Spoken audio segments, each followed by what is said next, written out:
जय श्री राम भाइयों। मैं महामंडल से डॉक्टर मोहनानंद सस्ती रामानंद आश्रम से।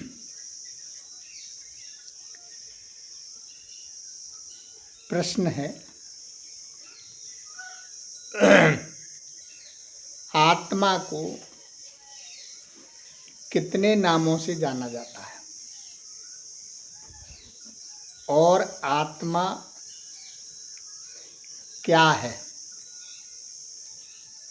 आत्मा क्या करती है, कहाँ रहती है? एक ही प्रश्न में 4-5 प्रश्न है। प्रश्न वेदांत का है, समझिए। देखिए, ये आत्मा, इसका शाब्दिक अर्थ है आत्मा का जो शब्दों के द्वारा अर्थ है वो है स्वयं। और आत्मा के अंदर 2.5 अक्षर आता है। आ पूरा, ता आधा, मा पूरा। अगर हम इसका विश्लेषण करें तो आ पहला, फिर एक डंडा मात्रा आ की, फिर आधा ता, फिर म, फिर एक डंडा, अ धन आ, धन ता, धन मा, धन आ। इसका शाब्दिक अर्थ है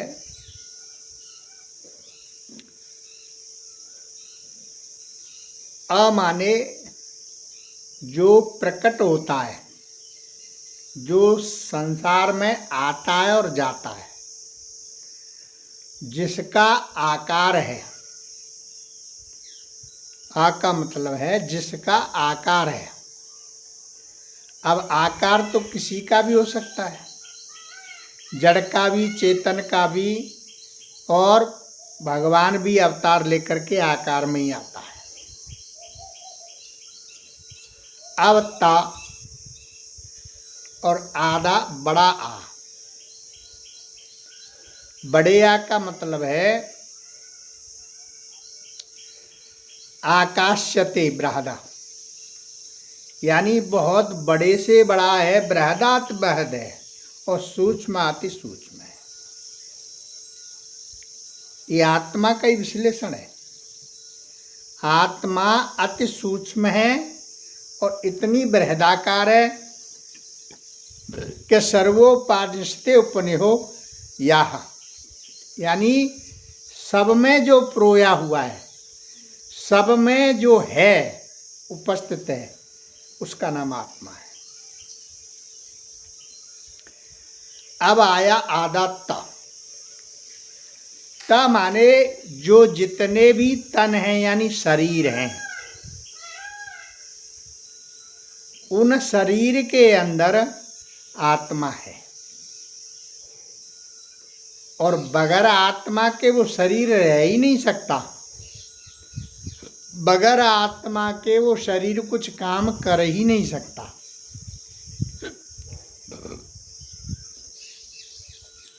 अब यदि संसार में शरीर रहेगा तो बिना माया के नहीं बन सकता।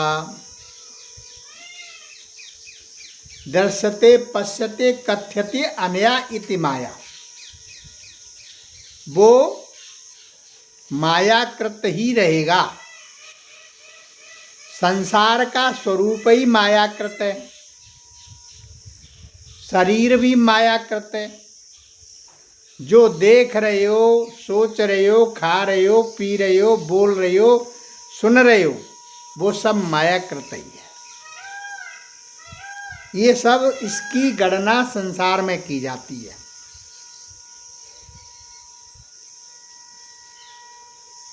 तो जो तन के अंदर व्याप्त है वो आत्मा है।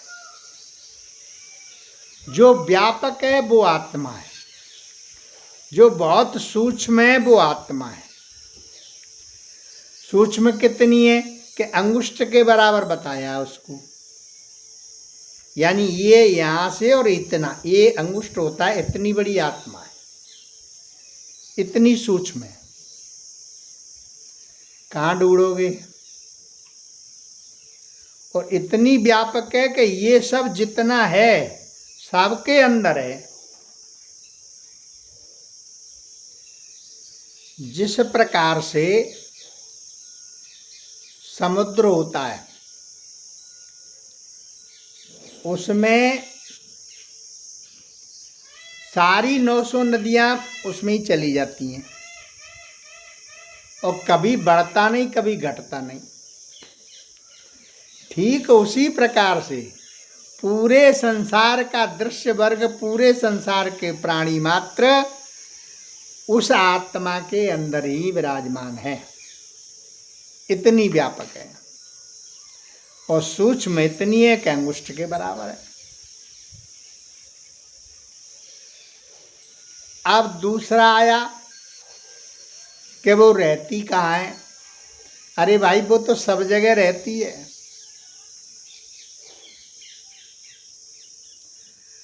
आत्मा का शाब्दिक व्यापकता जो है वो परमात्मा है, और परमात्मा की सूक्ष्म व्यापकता है वो आत्मा है। ये दो नहीं है, समझ लेना, एक ही है। एको ब्रह्म द्वितीय नास्ते, वो एक ही है, दूसरा है ही नहीं। और जिसने दूसरा मान लिया उसने ठीक नहीं माना, वो समझा ही नहीं। कोई कहे कि परमात्मा अलग है आत्मा अलग है, नहीं, वो एक ही है। अब उसको कहेंगे कि परमात्मा ये तो बहुत बड़ा है, आत्मा बहुत छोटा है, ऐसा कुछ नहीं है। हरि सर्वत्र व्याप्त है, परमात्मा सब जगह पर है, आत्मा भी सब जगह पर है। फिर हम ये कहेंगे कि आत्मा क्या निकल जाती है इसमें से? नहीं, वो न निकलती है न आती है,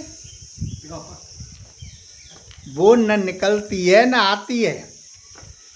कैसे? जैसे आप इस कमरे में से निकल गए, और कमरा कहाँ है? घर में ही तो है। और घर कहाँ है? कि पृथ्वी पे ही तो है। बताइए आप। तो इसीलिए वो न आती है और न जाती है, वो तो सब जगह पर है। और जे आवागमन जो होता है वो सिर्फ और सिर्फ सूक्ष्म शरीर का होता है, इस जीव का होता है। और जीव भी बहुत गहरी बात है ये कि जीव है नहीं, सिर्फ माना हुआ है, सिर्फ भाषित हो रहा है। यदि इसको ज्ञान हो जाए, अपने आप को पहचान जाए, तो जीव है ही नहीं, आत्मा है, जीव ही ब्रह्म, जीव ही तो ब्रह्म है।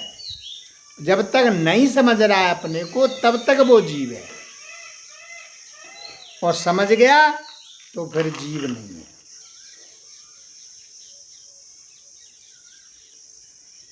तो आत्मा का जो शाब्दिक अर्थ था वो मैंने आपको समझाया। अब आत्मा कहाँ रहती है वो भी मैंने आपको समझाया, वो सर्वव्यापक है, कोई एक जगह निश्चित नहीं है उसकी। और वो इतनी सूक्ष्म है कि सुई तो आपको मिल जाएगी लेकिन इन आंखों से वो आत्मा नहीं मिलेगा। अब उसके नाम क्या है? उसके तो असंख्यों नाम हैं। आत्मा को आत्मा कहते हैं। आत्मा को, आत्मा का ही स्वरूप परमात्मा है। उसको आत्मा को भूमा भी कहते हैं।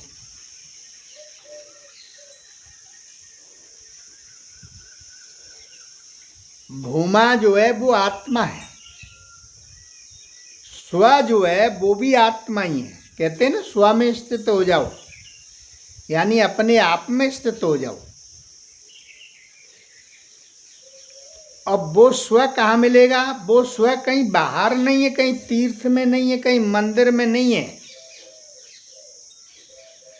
कहीं कोई बैकुंठ में नहीं है, कहीं स्वर्ग में नहीं है, कहीं पाताल में भी नहीं है।